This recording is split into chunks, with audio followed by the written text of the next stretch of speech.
Hi friends, ఎలా ఉన్నారు? So అలాగే మీలో ఎంతమందికి ఈరోజు హాలిడే కామెంట్ సెక్షన్లో తెలియజేయండి. చూడండి ఫ్రెండ్స్, టారిఫ్ పాజ్. సో అయితే వైట్ హౌస్ నుంచి అఫీషియల్ న్యూస్ అప్డేట్ అనమాట ఇది. 90 డేస్ పాజ్ అనేది. సో దీనివల్ల సో మళ్ళీ చూడండి, మనకి లాస్ట్ నైట్ నాస్డాక్ చూస్తే 12% పెరిగింది. సో అలాగే మన గిఫ్ట్ నిఫ్టీ చూస్తే ఇవాళ మన మార్కెట్ హాలిడే కదా. సో లేకపోతే మన మార్కెట్ రన్నింగ్ మార్కెట్లో థింగ్స్ అనాలిసిస్ చేసుకునేవాళ్ళం. సో గిఫ్ట్ నిఫ్టీ 23,200 స్పాట్లో ఉంది. త్వరలో నిఫ్టీ 26Kని టచ్ చేస్తుందా? సో వైట్ హౌస్ నుంచి వచ్చిన ఈ పాజిటివ్ అప్డేట్తో పాటు ఇండివిజువల్గా మన కంట్రీకి, మన ఇండియాకి ఉన్న పాజిటివ్ అప్డేట్స్ ఉన్నాయి. సో అవి ఏంటి అనేది ఈ వీడియోలో డిస్కస్ చేద్దాం. సో ఆర్బీఐ మీట్ హైలైట్స్ ఏంటి, అలాగే ఆర్బీఐ తీసుకున్న డెసిషన్స్ వల్ల మన మార్కెట్లు ఎక్కడ దాకా వెళ్ళే అవకాశాలు ఉన్నాయి. అలాగే ఇలాంటి పరిస్థితుల్లో ఇన్వెస్ట్మెంట్ చేద్దామనుకున్న వాళ్ళు, వదిలేద్దామనుకునే వాళ్ళు సో ఎలాంటి స్ట్రాటజీస్ ప్లేస్ చేస్తూ ఉంటారు. సో ఇలాంటప్పుడు ఏం చెయ్యొచ్చు, సో థియరిటికల్గా మనం డిస్కస్ చేద్దాం. Bajaj housing finance, Jio finance, వీటి యొక్క స్టడీ లెవెల్స్ ఏంటి, కీ లెవెల్స్ ఏంటి డిస్కస్ చేద్దాం. సో టాటా మోటార్స్ పరిస్థితి కూడా ఆ చార్ట్ గురించి చూద్దాం. ఓవరాల్గా నిఫ్టీ, బ్యాంక్ నిఫ్టీ చార్ట్స్ని మరొక్కసారి ఏంటంటే రివ్యూ చేసుకోవాల్సిన సమయం. ఎందుకనంటే big update from the Trump, big update from White House అని చెప్తాను. ఒకసారి వీడియోలోకి వెళ్దాం పదండి. చూడండి ఫ్రెండ్స్, వీడియోలోకి వెళ్ళే ముందు సో ఒకసారి వీడియోని ఒక లైక్ వేసుకోండి. సో అలాగే ఏంటంటే సో నేను నార్మల్గా సబ్స్క్రైబ్ చేయమని చెప్పను. సో ఇలాంటప్పుడు ఏంటంటే చాలా ఇంపార్టెంట్. అలాగే సో సడన్గా బ్యాడ్ న్యూస్ అయ్యి సడన్గా గుడ్ న్యూస్ అయింది. మరి ఎలాంటి పరిస్థితిని హ్యాండిల్ చేయటం అంటే అంత ఈజీ థింగ్ కాదు. కాబట్టి సబ్స్క్రైబ్ చేయమని చెప్తానన్నమాట ఛానల్కి. సో అలాగే పనిలో పనిగా ఏంటంటే వీడియోని షేర్ చేయడం మర్చిపోవద్దు. చూడండి ఫ్రెండ్స్, మనం స్క్రీన్ మీద నాస్డాక్ చార్ట్ చూస్తున్నాము. సో లాస్ట్ నైట్ 12.16% క్లోజ్ అయింది. సో అంటే సూపర్బ్ కదా.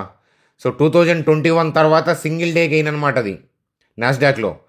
సో చూడండి, రీసెంట్గా వచ్చిన గ్యాప్ డౌన్స్ అన్నిటిని కూడా తుడిచిపెట్టేసేసాడంటే సడన్గా మంచి స్పైక్ అయింది. సో చూడండి ఫ్రెండ్స్, టెక్నికల్స్ అని, ఆ ఇండికేటర్ అని, ఈ ఇండికేటర్ అని ఎగబడుతూ ఉంటారు పీపుల్. కానీ అన్నిటికన్నా ఫాస్టెస్ట్ థింగ్ ఏంటంటే స్టాక్ మార్కెట్లో సో ప్యానిక్ చేయగలదు. అలాగే ఏంటంటే మార్కెట్ని ఉత్సాహపరచగలదు, ఉత్తేజపరచగలదు. ఏంటి అంటే న్యూస్ అనమాట. సో వైట్ హౌస్ నుంచి టారిఫ్ అప్డేట్ రావడంతో ఒకసారి చూద్దాం ఆ అప్డేట్ ఎలా ఉంది అనేది ఒకసారి చూద్దాం. చూడండి ఫ్రెండ్స్, మన స్క్రీన్ మీద నాస్డాక్ చార్ట్ చూస్తున్నాము. సో మనం ఫస్ట్ ఏంటంటే యుఎస్ మార్కెట్స్ని అసెస్ చేసి మన మార్కెట్కి వద్దాం.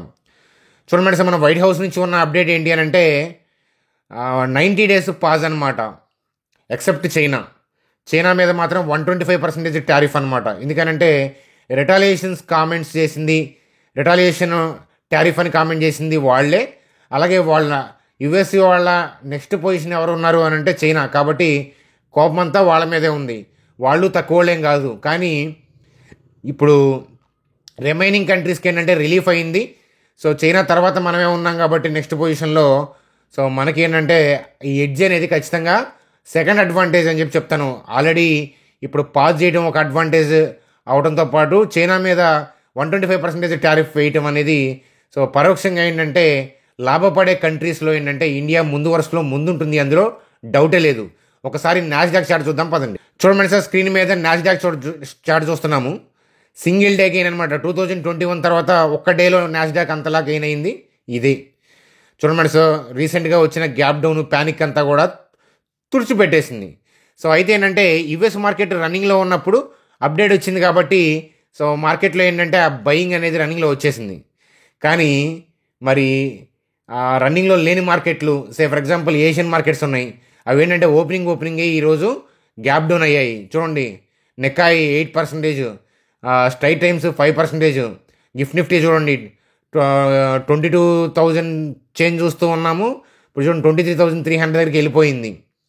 సో అలాగే ఏంటంటే తైవాన్ 9%. సో అన్నీ కూడా ఏంటంటే మొత్తం కూడా గ్రీనిష్గా మారిపోయి ఎక్సెప్ట్ చైనా మార్కెట్. ఎందుకనంటే చైనాకి ఇంకా ఏంటంటే శాప విమోచనం అనేది కలగలేదు, ఎందుకంటే వాళ్ళు చేసుకుందే. సో చూసారా మన ఇండియా ఎంత క్లవర్గా సో కూల్గా ఇష్యూని సాల్వ్ చేసుకున్నారు. ఇండియా అంటే రిమైనింగ్ కంట్రీస్ అందరి మీద టారిఫ్ వెనక్కి తీసుకున్నారనుకోండి, కలిసి రమ్మంటే చైనాతో మనం కలిసి వెళ్ళలేదు. అలాగే మనం ఎక్కడా కూడా సింగిల్ కామెంట్ చేయలేదు. ఈవెన్ యూరోప్ వాళ్ళు, కెనడా వాళ్ళు అన్న కామెంట్ పాయింట్ ఆఫ్ వ్యూలో అన్న చేశారు, రివర్స్లో మేము కూడా వేస్తామని. కానీ అలాంటి కామెంట్లు కూడా చేయకుండా ప్రత్యామ్నాయాలను ఏంటంటే మన గవర్నమెంట్ వెతికింది. సో మీకు చెప్పాను కదా, ఈ కరెంట్ గవర్నమెంటే కాదు, సెంట్రల్లో పవర్లో ఏ గవర్నమెంట్ ఉన్నా కూడా సో మన కంట్రీ ఫారెన్ అఫైర్స్ ఇలాగే ఉంటాయి. సో ఇలాగే కూల్గానే వెళ్తారనమాట. సో కాబట్టి అది మరొకసారి ఏంటంటే ఉపయోగపడింది అని చెప్తాను. సో అయితే మరి గిఫ్ట్ నిఫ్టీ ఎంత బాగా ఉంది కదా, రేపటి పరిస్థితి ఏంటి, మరి రేపు స్ట్రాటజీ ఏంటి, ఆల్రెడీ డౌన్ సైడ్ వ్యూ తీసుకున్న వాళ్ళ పరిస్థితి ఏంటి, అప్ సైడ్ తీసుకున్న వాళ్ళ పరిస్థితి ఏంటి, న్యూట్రల్గా ఉన్న వాళ్ళ పరిస్థితి ఏంటి, ఇత్యాది విషయాలు మనం చూద్దాం. చూడండి మనిషి, ఇలా మార్కెట్లో డైనమిక్స్ వస్తున్నప్పుడు ఏంటంటే మనం టెలిగ్రామ్ గ్రూప్లో అప్డేట్ ఇంపార్టెంట్. సో వీడియోలో చెప్పుకున్న తర్వాత ఏంటంటే వేరే న్యూస్ అప్డేట్లు వచ్చేసి మార్కెట్ని ఇంకో డైరెక్షన్ తీసుకెళ్తున్నాయి అనుకోండి. సో అలాంటప్పుడు సో ఎలాంటి స్ట్రాటజీ ప్లే చేయాలనేది సో ఎడ్యుకేషన్గా మనం కాన్సెప్ట్ నేర్చుకుంటాము. అందుకనే మన సబ్స్క్రైబర్ అయితే ఎవరైతే ఉన్నారో వాళ్ళు ఫ్రీగా ఏంటంటే మీరు సబ్స్క్రైబ్ చేసిన తర్వాత ఫ్రీగా ఏంటంటే ఇక్కడ వీడియో డిస్క్రిప్షన్లో టెలిగ్రామ్ లింక్ ఉంది, దాన్ని క్లిక్ చేస్తే ఏంటంటే ఆటోమేటిక్గా ఫ్రీ గ్రూప్లోకి వెళ్ళిపోతారు. సో మార్కెట్ రన్నింగ్లో ఏంటంటే ఏదైనా డైనమిక్గా అప్డేట్ వచ్చినా, ఏదైనా వ్యూ తెలుసుకోవాలన్నా, ఎలాగ నేర్చుకోవాలి, కాన్సెప్ట్ బిల్డ్ చేసుకోవాలి, ఇట్లాంటి విషయాలు అనేవి మనం అక్కడ కూలంకషంగా చర్చించుకుంటాం టెలిగ్రామ్ గ్రూప్లో. మీ అందరికీ తెలిసిన విషయమే. చూడండి సార్, ఫైనల్గా ఏంటంటే నిఫ్టీ యొక్క చార్ట్ చూస్తున్నాము. సో నిఫ్టీ చార్ట్ చూస్తున్నాము. సో అయితే ఏంటంటే మనం ఏదైతే 22,883, 23,192 సో మనం డౌన్ సైడ్ పాయింట్ ఆఫ్ వ్యూలో థింక్ చేద్దాము ఈ లెవెల్కి వస్తే అని అనుకున్నాం. సో మీ అందరికీ గుర్తుండే ఉంటుంది, నిన్న వీడియో మిరాకిల్ స్టాక్ ట్రేడర్స్ అంటే మన ఛానల్లో, అంటే మన secondary channel miracle stock traders, దాంట్లో వీడియో చూసే ఉంటారు రన్నింగ్లో మీలో చాలామంది. సో ఏమనుకున్నాము, సో పైకి వస్తే సో ఈ పర్టికులర్ ఏరియా నుంచి డౌన్ సైడ్కి వెళ్తుందేమో చూడాలి. సో లేదు యుఎస్ మార్కెట్లో రెడ్ అయితే కనుక గ్యాప్ డౌన్ అయ్యి షార్ట్ కవరింగ్ వచ్చినాక హైయర్ లెవెల్లో డౌన్ సైడ్ చూడొచ్చు. కానీ నెక్స్ట్ ట్రేడింగ్ సెషన్కి మనం వెయిట్ చేయాల్సిన మోడ్లో మీరు హర్రీబర్రీగా మీరు డౌన్ సైడ్ అనుకున్నా, అప్ సైడ్ అనుకున్నా ఇబ్బంది పడే అవకాశాలు ఉంటాయి అన్నాను. సో ఒకవేళ ఎవరైనా అప్ సైడ్ పాయింట్ ఆఫ్ వ్యూలో వ్యూ తీసుకొని ఉంటే ఇప్పుడు ఈ ట్రంప్ టారిఫ్ వల్ల ఏంటంటే రేపు గ్యాప్ అప్ అవుతుంది కాబట్టి వాళ్ళకి ఎడ్జ్ అవుతుంది, దాంట్లో తప్పులేదు. కాకపోతే సో అది మనం ఊహించలేం కదా. సో ఇప్పుడు వచ్చింది కాబట్టి సో నేను సిఈ తీసుకున్నాను కాబట్టి గొప్పవాడిని అనుకుంటే స్టాక్ మార్కెట్ ఏంటంటే అధపాతాళానికి తొక్కేస్తుంది అనమాట. ఎందుకనంటే అవి లక్ అంతే కదా. అంతేగాని ట్రంప్ మనకి ఏమైనా ఫోన్ చేసి చెప్పారేంటి ఇలా చేస్తున్నానని. సో కాబట్టి చూడండి, మొన్న మనం ఈ వీడియోలో హెడ్డింగ్ పెట్టుకున్నప్పుడు ట్రంప్ టారిఫ్ పాజ్ అని. సో ఇది ఎప్పుడు చేసుకున్నాం, ఇది 7th April చేసుకున్నాము. అంటే 3 days బ్యాక్ మనం పాజ్ అని చెప్పుకున్నప్పుడు అది ఫేక్ న్యూస్గా మనం ట్రీట్ చేశాము. అలాగే వైట్ హౌస్ వాళ్ళు కూడా ఏంటంటే అది ఫేక్ న్యూస్ అనే చెప్పారు అప్పుడు. కానీ ఇప్పుడు ఏంటంటే సో అఫీషియల్ న్యూస్ చేశారు దాన్ని. మన చేతుల్లో ఏం లేదు, ఎందుకనంటే ట్రంప్ వైట్ హౌస్ నుంచి వచ్చిన అఫీషియల్ స్టేట్మెంటే మనకి ఇంపార్టెంట్. అంతేగాని సోర్సెస్ నుంచి వచ్చినవి ఏంటంటే ఇబ్బంది. సరే, మొన్న ఈ పాయింట్ ఆఫ్ వ్యూలో వచ్చిన థింగ్ కనుక పాజిటివ్ అని నమ్మితే వైట్ హౌస్ వాళ్ళు ఏం చెప్పారు, నెగిటివ్ అని చెప్పారు కదా, అది కాదు పాజ్ అని చెప్పారు కదా, పాజ్ అనేది ఫేక్ న్యూస్ అని చెప్పారు కదా. సో కాబట్టి ఎలా పడితే అలా ఏంటంటే మనం థింగ్స్కి వెళ్ళకూడదు. అఫీషియల్ న్యూస్ అప్డేట్ ఏంటి అవే చూడాలి. ఇప్పుడు వచ్చిన న్యూస్ అప్డేట్ ఏంటంటే అఫీషియల్. మరి ఇలాంటప్పుడు ఏంటి అని చూడండి సార్, మనం పైనుంచి బ్రాడ్ వ్యూ డౌన్ అనుకున్నాం కదా, అలాగే ఇక్కడ షార్ట్ కవరింగ్ వస్తుంది అనుకున్నాం, వచ్చింది. అలాగే మనకి హైయర్ లెవెల్ నుంచి సెల్లింగ్ వస్తుందేమో అబ్జర్వ్ చేద్దాం అనుకున్నాం, సో రాలేదు. కాబట్టి వెయిట్ చేద్దాం అనుకున్నాం మళ్ళా. అలాగే ఏంటంటే ఒకవేళ ఈ ఏరియాలోకి వస్తే డౌన్ సైడ్ థింక్ చేద్దాం అనుకున్నాం. ఆర్బీఐ న్యూస్ అప్డేట్ తర్వాత ఏంటంటే సో ఈ ఏరియా దగ్గర రాలేదు. ఎందుకనంటే ఆర్బీఐ న్యూస్ బాగానే ఉన్నా కూడా గ్లోబల్ మార్కెట్స్ అనేవి సో అనిశ్చిత ఉండటం వల్ల ఏంటంటే మనకు మార్కెట్లో ఏంటంటే ర్యాలీ రాలేదు కదా. కాబట్టి ఏంటంటే నెక్స్ట్ ట్రేడింగ్ సెషన్ కోసం వెయిటింగ్ అనే అన్నాం. కాబట్టి న్యూట్రల్గా వెయిట్ చేసిన వాళ్ళకి ఇబ్బంది లేదు. అర్థమవుతుందా? ఒకవేళ సిఈ తీసుకొని ఉంటే చాలా తక్కువ మంది తీసుకొని ఉంటారు. సిఈ నాకు తెలిసి తీసుకొని ఉంటే కనుక వాళ్ళకి లక్ కలిసి వచ్చి ఉంటుంది అని అంటాను. ఎందుకంటే ఈ న్యూస్ అప్డేట్ వల్ల దీన్ని ఊహించలేరు కదా.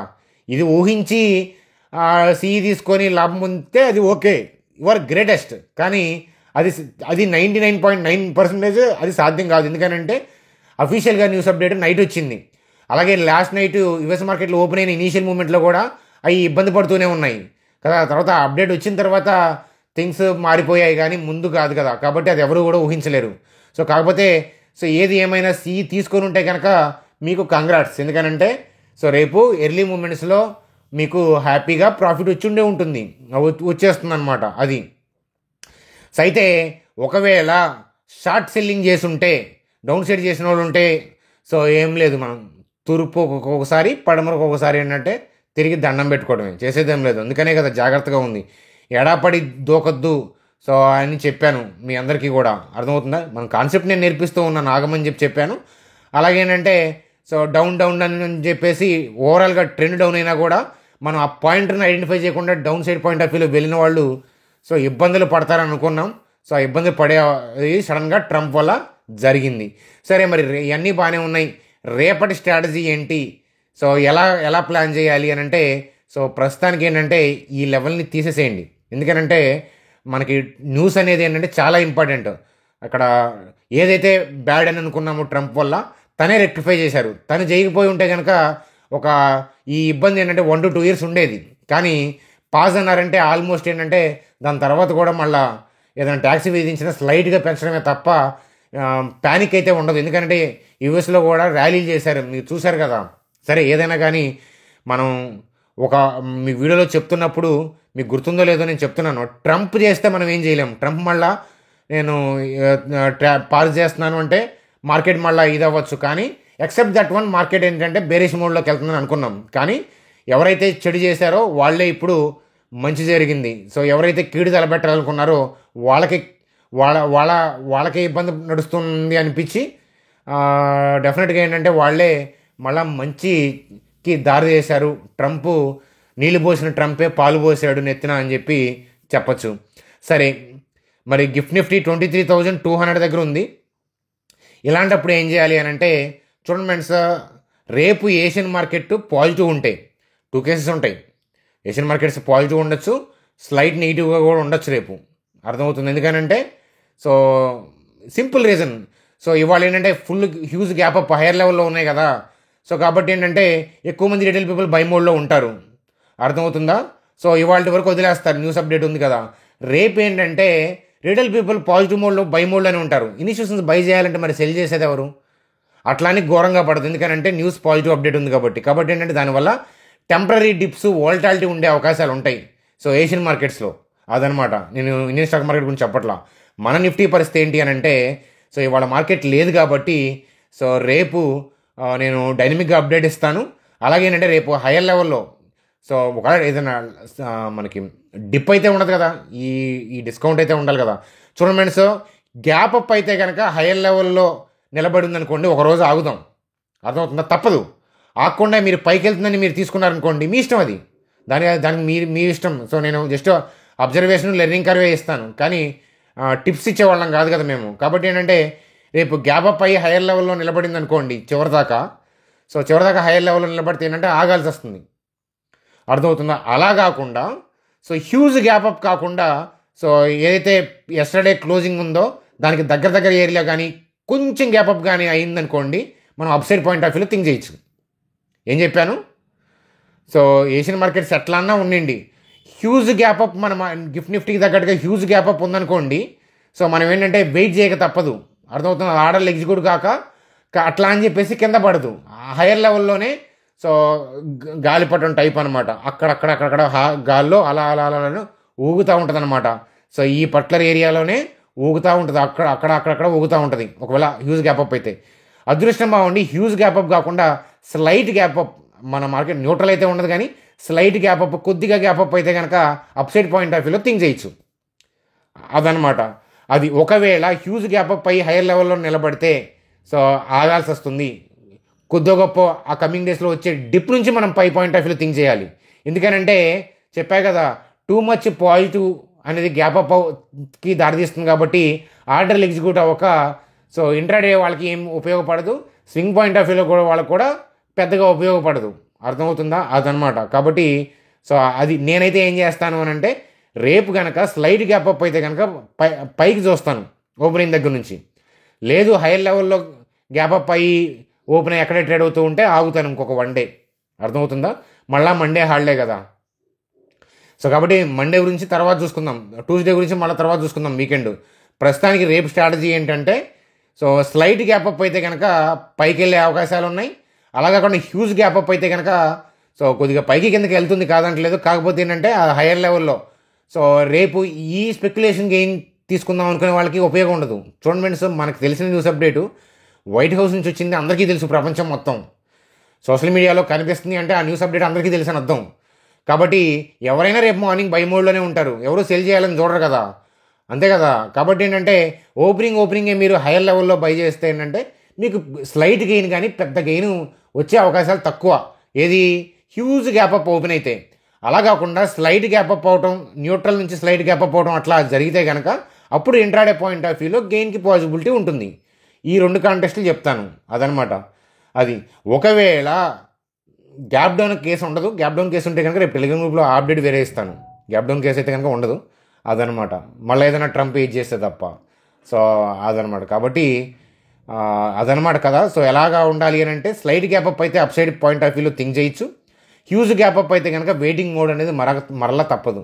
అలా వెయిటింగ్ మోడ్ కాక మీరు సెల్లింగ్ మోడ్లోకి వెళ్తారా మీ ఇష్టం, బయింగ్ మోడ్లోకి వెళ్తారా మీ ఇష్టం, అది మీ ఇష్టం అనమాట. నేను టిప్ పాయింట్ ఆఫ్ వ్యూలో కదా నేర్పిస్తున్నాను కాబట్టి ఎలా జరుగుతుంది, ఎలాంటి పాసిబిలిటీస్ ఉంటాయి అనేదే చెప్తాం, ప్రోసు కాన్స్. మీరేం కావాలనేది మీ ఫైనాన్షియల్ అడ్వైజర్ని కలవండి, లేదా మీరు రీసెర్చ్ చేసుకోండి, అది బెటర్ ఆప్షన్ అవుతుంది ఖచ్చితంగా అని చెప్పి చెప్తాను. చూడండి ఫ్రెండ్స్, బ్యాచ్ ఇంట్రడక్షన్ నిన్న నైట్ అయింది.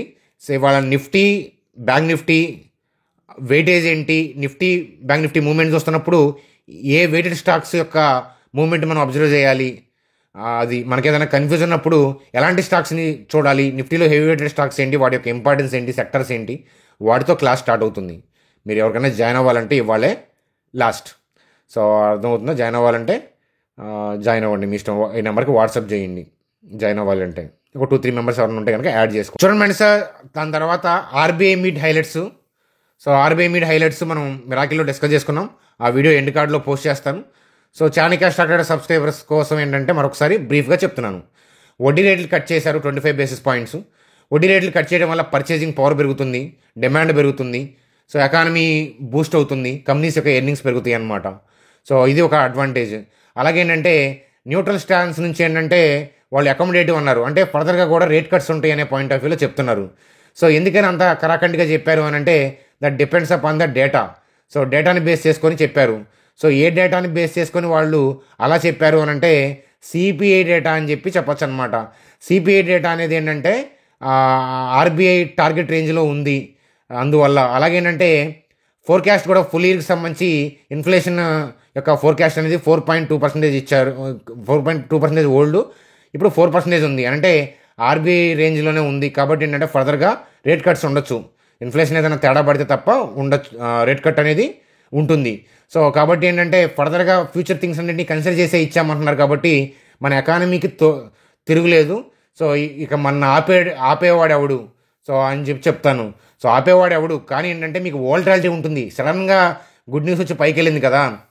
చూడండి ఫ్రెండ్స్, 1 to 2 లాట్స్ వాళ్ళే సెల్ మోడ్లో నుంచి దాన్ని క్లోజ్ చేసి బై మోడ్లోకి రావాలి అని అంటే మనకు 1 to 2 లాట్స్ అంటే ఈజీయే. కానీ ఇనిషియేషన్స్ వేల ఆర్డర్లు ప్లేస్ చేసి ఉంటారు down side trend point of వ్యూలో. ఎందుకంటే నిన్న నైట్ వైట్ హౌస్ అప్డేట్కి ముందాక డౌన్ ట్రెండ్ అనే కదా, మధ్యలో షార్ట్ కవరింగ్ ర్యాలీ కానీ డౌన్ ట్రెండే కదా. అన్ని వేల ఆర్డర్లు ప్లేస్ చేసిన వాళ్ళు రేపు అంటే మన మార్కెట్ ఇవాళ ఉంటే ఇవాళ వరకు హైయర్ లెవెల్లో ఓపెన్ అవడం ఓకే, కానీ ఎవ్రీడే హైయర్ లెవెల్ అలా ఓపెన్ అయ్యి ఎగబడి 26Kకి వెళ్ళిపోదు మార్కెట్. అర్థమవుతుందా? ఎందుకంటే వాళ్ళు ఒక 10,000 క్వాంటిటీ అనేది సెల్ ఆఫ్ చేసుకుంటూ వచ్చారనుకోండి, ఒక 3,000 కవర్ చేశారు. సో సడన్గా మార్కెట్ని సో రీసెంట్ హై దాటేసి ఇలా పైకి వెళ్ళిపోయింది అనుకోండి, ఎక్కడైతే రీసెంట్గా ఫాల్ డౌన్ స్టార్ట్ చేశారో అక్కడ నుంచి అది దాటేశారనుకోండి, యుఎస్ మార్కెట్ అయినా ఇండియన్ మార్కెట్ అయినా, సో ఏ మార్కెట్లో అయినా రీసెంట్ హై దాటేశారనుకోండి వాళ్ళకి నష్టం. నేను చూపిస్తాను చార్ట్లో మరొకసారి వీడియో ఎండింగ్లో. కాబట్టి ఇన్ఫ్లేషన్ అనేది టార్గెట్ కూడా కట్ చేయడం అనేది వడ్డీ రేట్లు తగ్గించే అవకాశాలు ఉన్నాయి మళ్ళీ ఫర్దర్గా కూడా. కాకపోతే జీడిపి ఫోర్కాస్ట్ అనేది కట్ చేశారు, ఇది స్లైట్ నెగిటివ్. కాకపోతే ఏంటంటే దీన్ని పెద్దగా మార్కెట్ పట్టించుకోదు, ఎందుకంటే వడ్డీ రేట్లు తగ్గిస్తూ ఉండి ఎకానమీని సపోర్ట్ చేస్తూ అకామిడేటివ్గా ఉంటామని చెప్తున్నారు. కాబట్టి ఆ జీడిపి గాడిన పడుతుంది, ఒక క్వార్టర్ జీడిపి నెంబర్ గాడిన పడితే మళ్ళీ ఫోర్కాస్ట్ వాళ్ళే పెంచేస్తారు. కాబట్టి ఇబ్బంది పడాల్సిన అవసరం లేదు, ఎవ్రీథింగ్ పాజిటివ్. సో మరొకసారి ఏంటంటే ఆకుపచ్చగా మార్కెట్ మారబోతుంది, అందులో డౌటే లేదు. చూడండి ఫ్రెండ్స్, స్టాక్స్ని రివ్యూ చేసుకోవాల్సిన సమయం. సో ఇక ఏంటంటే మనకి జాగ్రత్తగా డిప్స్లో ఏంటంటే స్టాక్స్ని ఇన్వెస్ట్మెంట్ స్టడీస్ పాయింట్ ఆఫ్ వ్యూలో చూడాల్సిన సమయం. ఎందుకంటే ఉన్న ఒక్క అడ్డు కాస్త ట్రంప్. సో అది ట్రంప్ ఇష్యూ అనేది రిజాల్వ్ అయిపోయింది కాబట్టి సో మార్కెట్ ఏంటంటే ఒక 2-3 డేస్ అలా ఏంటంటే వోల్టాలిటీ ఉంటుంది. దాని తర్వాత ఏంటంటే లగెత్తే అవకాశాలు ఉంటాయి. కాబట్టి ఈ 2-3 డేస్లోనే కొద్దిగా స్టడీ పాయింట్ ఆఫ్ వ్యూలో చూడాలంటే చూడొచ్చు అని చెప్తాను. అలాగే మీలో ఎవరికైనా ట్రేడింగ్ డీమ్యాట్ అకౌంట్ లేకపోతే ఇక్కడ లింక్ ఇచ్చాను చూడండి. సో మీరు మొబైల్ నెంబర్ ఎంటర్ చేసి ఓటీపీ ఎంటర్ చేస్తే 10 minutesలో అకౌంట్ ఓపెన్ అవుతుంది. పర్ ట్రేడ్ 20 రూపీస్ మాత్రమే ఛార్జ్ చేస్తున్నారు. అకౌంట్ ఓపెన్ చేసిన వాళ్ళ ఐడిని మా టీం నెంబర్కి వాట్సాప్ చేయండి. మీకు ఏదైనా వెబినార్లు అట్లాంటి ఏదైనా టాపిక్లు కామన్గా ఏదైనా కావాలి అని అంటే బిజినెస్ కోసం అప్పుడప్పుడు మనం కండక్ట్ చేస్తూ ఉంటాము. అలాగే బ్రోకింగ్ కంపెనీ వాళ్ళు ఏదైనా వెబినార్లు కండక్ట్ చేస్తున్నా మీకు ఇన్ఫామ్ చేస్తాను. కాబట్టి అకౌంట్ ఓపెన్ చేసిన వాళ్ళు మీరు క్రియేట్ చేసిన ఐడిని మా టీం నెంబర్కి వాట్సాప్ చేయండి. సార్ జియో ఫినాన్స్ సో ఓవరాల్గా ఏంటంటే మళ్ళొకసారి 202 టచ్ అయ్యింది. సో కాకపోతే ఏంటంటే ట్రంప్ ఇష్యూ ఉంటే కనుక ఇంకా లోయర్ లెవెల్కి వెళ్ళేది. కాకపోతే ఇప్పుడు ఆ పాసిబిలిటీ లేదు. కాకపోతే ఇక్కడ గ్యాప్ ఉంది కదా, సో ఈ గ్యాప్లోకి వస్తే కనుక మనం అబ్జర్వేషన్ పాయింట్ ఆఫ్ వ్యూలో చూద్దాం. ఈ గ్యాప్లోకి వస్తే ఎందుకంటే ఎవ్రీడే పైకేం వెళ్ళదు కదా మార్కెట్. ఇప్పుడు థింగ్స్ బాగానే ఉన్నా మీకు వోల్టాలిటీ క్రియేట్ అవుతుంది, ఆర్డర్లు దొరక్క సింపుల్ అది. కాబట్టి ఈ 216 213కి వస్తే రిమైండ్ చేయండి. అలా కాకుండా పైకి వెళ్ళే పాసిబిలిటీ ఉంటే నేను మీకు టెలిగ్రామ్ గ్రూప్లోను వీడియోస్ ద్వారాను అప్డేట్ చేసే ప్రయత్నం అనేది చేస్తాను. సో అలాగే బజాజ్ హౌసింగ్ పాయింట్ ఆఫ్ వ్యూలో, Bajaj housing finance point of వ్యూలో రీసెంట్గా మనం ఈ లో పాయింట్ ఆఫ్ వ్యూలో మనం మాట్లాడుకున్నాము. సో ఈ బజాజ్ హౌస్ ఈలో 106 109 ఈ పాయింట్ ఆఫ్ వ్యూలో మాట్లాడుకున్నాము. మీ అందరికీ తెలిసిన విషయమే. సో ఆలో కూడా కట్ అయ్యి 80-90కి దొరికే పాసిబిలిటీ ఉంటుంది అనుకున్నాను, ఏది ట్రంప్ వల్ల. కానీ ఇప్పుడు ఇష్యూ మారిపోయింది కాబట్టి మళ్ళీ ఏంటంటే రివ్యూ చేసుకోవటం. సో రివ్యూ చేసుకొని సో ఈ క్యాండిల్ ఇప్పుడు ఏదైతే గ్రీన్ క్యాండిల్ ఉందో ఈ గ్రీన్ క్యాండిల్ సగం కన్నా కిందకు వస్తే ఇన్స్టిట్యూషన్స్ బయింగ్ యాక్టివిటీ హెవీగా ఉండే పాసిబిలిటీ ఉంటుంది. కాబట్టి అది మనం అబ్జర్వ్ చేయాల్సి ఉంది. అలాగే ఏంటంటే చితక్ కొట్టిన టాటా మోటార్స్ ఉంది కదా, సో కాబట్టి దానికి ఇక మళ్ళీ లగెత్తే అవకాశాలు ఉన్నాయి. కాబట్టి కాస్త ఈ వోల్టాలిటీలో టాటా మోటార్స్ని అబ్జర్వ్ చేసే ప్రయత్నం అనేది ఒకసారి చేయండి. ఇన్వెస్ట్మెంట్ స్టడీ పాయింట్ ఆఫ్ వ్యూలో క్లోజ్గా ఒకసారి అబ్జర్వ్ చేయండి. ఎందుకంటే బాగా దెబ్బతిన్నాయే ఇప్పుడు పాజ్ అనేటప్పటికీ మళ్ళీ ఏంటంటే వీటిల్లో స్ట్రాంగ్ బయింగ్ వచ్చి ఒక్కొక్కసారి ఏంటంటే అదృష్టం బాగుంటే కొన్ని మంత్స్ ఇయర్స్లోనే మళ్ళీ ఆల్ టైమ్ హై దాటి వెళ్ళిపోయే పాసిబిలిటీస్ ఉంటాయి. కాబట్టి సో ఒక 2-3 డేసే వోల్టాలిటీ ఉంటుంది. సో ఎందుకని అనేది నేను చెప్తాను, ఒకసారి చూడండి. సింపుల్. ఇప్పుడు నిఫ్టీ చార్ట్ చూసారనుకోండి, చార్ట్ చూస్తే చూడండి ట్రంప్ ట్రేడ్ వార్ స్టార్ట్ చేయకముందు నుంచి వాళ్ళు స్టార్ట్ చేశారు. డౌట్ వచ్చే వాళ్ళకి మనం కూడా డిస్కస్ చేసుకున్నాము. సపోజ్ ఒక 10,000 లాట్లు ఇలా సెల్ ఆఫ్ చేశారు, ఒక 3,000 లాట్స్ కవర్ చేశారు అనుకుందాం. 10,000 లాట్లు ఇలా సెల్ డౌన్కి ఒక 3,000 బై చేయడం ద్వారా షార్ట్స్ కవరింగ్ అనుకుందాం. అర్థమవుతుందా? సో అయితే ఇప్పుడు సడన్గా గుడ్ న్యూస్ వచ్చింది అనుకోండి, సో ఈ హైయర్ లెవెల్లో మార్కెట్ ఓపెన్ అవుతుంది. ఇక్కడ నుంచి 5,000 లాట్లు 7,000 లాట్లు 10,000 లాట్లు ఇలా వెళ్ళిపోయారు అనుకోండి. సో వాళ్ళు 10,000 లాట్లు డౌన్ సైడ్ సెల్ చేశారు కదా, కవర్ చేసింది 3,000. సో వాళ్ళు ఇంకొక 4,000 లాట్లు అలా కొనే లోపే మార్కెట్ వాళ్ళు స్టార్ట్ చేసిన దగ్గర కన్నా పైకి వెళ్ళిపోయింది అనుకోండి. అప్పుడు ఏంటంటే వాళ్ళు నష్టపోతారు. నష్టపోరా? సపోజ్ మనం ఒక లాట్ ఇక్కడ సెల్ చేసి సరే సపోజ్ ఒక 5 లాట్లు మనం ఇక్కడ సెల్ చేసాం అనుకోండి. సో ఇక్కడ ఒక 2 లాట్స్ కవర్ చేసాము. కానీ మార్కెట్ ఇలా పైకి వెళ్ళిపోయిన తర్వాత మళ్ళీ రిమైనింగ్ 3 లాట్స్ కవర్ చేసాం అనుకోండి, నష్టపోతాం కదా. అర్థమవుతుందా? రీసెంట్గా వాళ్ళు ఏదైతే ఈ ఫాల్ స్టార్ట్ చేశారో ట్రంప్ వారికి ముందు వాళ్ళు స్టార్ట్ చేసిన ఫాల్ ఏదైతే ఉందో ఆ ఆరిజిన్ దాటనివ్వరు. అర్థమవుతుందా? ఆ ఆరిజిన్ దాటనివ్వరు. సో ఎంతసేపటికి ఈ ఏరియాలోనే మార్కెట్ని 2-3 డేస్ కదిలిస్తాయనంటే వోల్టాలిటీ క్రియేట్ చేస్తారు. సో అర్థమవుతుందా? హార్డ్లీ ఏంటంటే రేపు గాల్లోనే ఉండొచ్చు, కానీ రేపు ఏంటంటే కిందకి పైకి ఒక యుద్ధమే జరుగుతుంది. అర్థమవుతుందా? రీజన్ నేను చెప్పింది మీకు అర్థమై ఉండకపోవచ్చు, అర్థమైన వాళ్ళకి సోది అనిపించవచ్చు, అది మీ ఇష్టం, కానీ జరిగేది అదే. సో ఎందుకని ఇలా 10,000 లాట్లు సెల్ కొట్టి ఒక 3,000 మాత్రమే కవర్ చేసి మళ్ళీ డౌన్ సైడ్కి వెళ్దామని అనుకుంటున్న సమయంలో వాళ్ళకేంటంటే న్యూస్ అప్డేట్ పాజిటివ్గా టర్న్ అయింది. సో న్యూస్ అప్డేట్ టర్న్ అవడానికి 10 సెకండ్లు 1 minute న్యూస్ అప్డేట్ టర్న్ అయిపోతుంది. కానీ సో 10,000 లాట్ల వాళ్ళు సడన్గా ఒకేసారి టర్న్ చేయాలంటే సాధ్యం కాదు అది. చూడండి సార్, లాస్ట్ నైట్ క్లాస్లో ఒక ఎగ్జాంపుల్ చెప్పాను. హైదరాబాద్ నుంచి విజయవాడ వెళ్తున్నాం. నార్కెట్పల్లి దగ్గరికి వచ్చిన తర్వాత ఎవరో ఫ్రెండ్ ఎమర్జెన్సీ కాల్ చేశారు. ఒకటే కారు మంది అనుకోండి, యూటర్న్ చేసుకొని వెళ్ళిపోతాం. అర్థమవుతుందా? అదే మనది క్యాన్వాయ్, మధ్యలో కారు మంది ఉంది, ముందు ఒక 50 కార్లు ఉన్నాయి, వెనక 50 కార్లు ఉన్నాయి. సో నరకటిపల్లి దాకా వెళ్ళిన తర్వాత మధ్యలో ఏదో మనకి ఎమర్జెన్సీ న్యూస్ అప్డేట్ వచ్చి క్యాన్వాయ్తో సహా మొత్తం వెనక్కి తిరగాలి. అర్థమవుతుందా? సింగిల్ కార్ అయితే మీరు వెనక్కి తిప్పేసి టక్కన వెళ్ళిపోతారు హైదరాబాదు. కానీ 50 ముందు ఉన్నాయి, 50 వెనకాల ఉన్నాయి. ఈ క్యాన్వాయ్ అంతా కూడా వెనక్కి తిరగాలంటే ముందు యూటర్న్ ఎక్కడ ఉందో చూడాలి. అలాగే ఈ 50 కార్లకి వాళ్ళకి ఇన్ఫర్మేషన్ పాస్ చేయాలి. అర్థమవుతుందా? సో కాబట్టి అది టైం పడుతుంది. అవునా? సేమ్ థింగ్ ఇనిషియేషన్స్ బతుకు కూడా అంతే. అందుకని ఒక అడుగు మనం ముందుంటాము, మనకు పని ఈజీ అవుతుంది. అర్థమవుతుందా? కాకపోతే ఏంటంటే రేపు తొందరపడకూడదు. ఎందుకని రేపు గ్యాపప్ అవుతుంది. రేపు సెల్ కొడితే ఊరుకోరు కదా వాళ్ళని. రేపు గ్యాపప్ అవుతుంది. సో హైయర్ లెవెల్లోనే నిలబెడతారు. కాకపోతే ఆ కమింగ్ డేస్, ఇప్పుడు సపోజు రేపు పాజిటివే కాదని నేను అంటలేదు, కానీ రేపు సెల్ చేయడానికి సిద్ధంగా ఏ రిటైల్ పీపుల్ ఉంటారు? ఉండరు. అందుకనే హైయర్ లెవెల్లోనే మార్కెట్ అక్కడక్కడే నిలబడుతుంది. అలాగే డే ఆఫ్టర్ టుమారో కూడా థింగ్స్ అన్నీ బాగుంటే, డే ఆఫ్టర్ టుమారో అంటే సాటర్డే, సండే, మండే గురించి మాట్లాడలేదు, అన్ని హాలిడేస్ కదా. ట్యూస్డే అనుకుందాం say for example. Tuesday point of వ్యూలో కూడా పాజిటివ్ థింగ్స్ నడుస్తూ ఉంటే ఏ రిటైల్ పీపుల్ సెల్ చేయడానికి ఇష్టపడ్డు. అందుకని ఏంటంటే సో ఆర్డర్లు దొరక్క ఏంటంటే కొద్దిగా ముట్టుకాయలు వేస్తారు వాళ్ళు. ముట్టుకాయలు వేసి కొద్దిగా సడన్గా కిందకి జారంగానే రిటైల్ పీపుల్ ఏం చేస్తారో మీకు తెలుసు కదా, తిట్టుకుంటా సెల్ చేస్తారు మార్కెట్ని. మీ అందరికీ తెలిసిందే కదా. సో నేను చెప్పింది అంత ఈజీగా అర్థం కాదు. సో చాలా అనుభవం ఉండాలి నేను చెప్పింది అర్థం కావాలంటే. సో అర్థమైందా? మీకు అర్థం కాలేదని నాకు తెలుసు, దాన్ని నేను అర్థం చేసుకోగలుగుతాను. సో అదనమాట కదా. సో బ్యాంక్ నిఫ్టీ గురించి కూడా మనం నైట్ వీడియోలో మాట్లాడుకుందాము. అదనమాట. సో ఇప్పటిదాకా నేను చెప్పింది ఎఫర్ట్ పెట్టి చెప్పాను. కొద్ది గొప్ప అర్థం చేసుకోవడానికి ప్రయత్నించి ఉంటే కనుక లైక్ చేయండి. చేయకపోయినా నేనేమనుకున్నాను, దాంట్లో తప్పేం లేదు, మీ ఇష్టం అది. సో మీ అభిప్రాయాలు కామెంట్ సెక్షన్లో తెలియజేయండి. నేను చెప్పిన పాయింట్లో ఏం అర్థమైంది, ఏం అర్థం కాలేదు, అసలు ఏమీ అర్థం కాలేదన్నా కామెంట్ చేయండి. ఇబ్బంది ఏం లేదు. ఏమీ అర్థం కాలేదంటే మీరు బిగినర్, అంతకంటే ఏం లేదు. సో అర్థం చేసుకుంటాం. Bye friends, good day.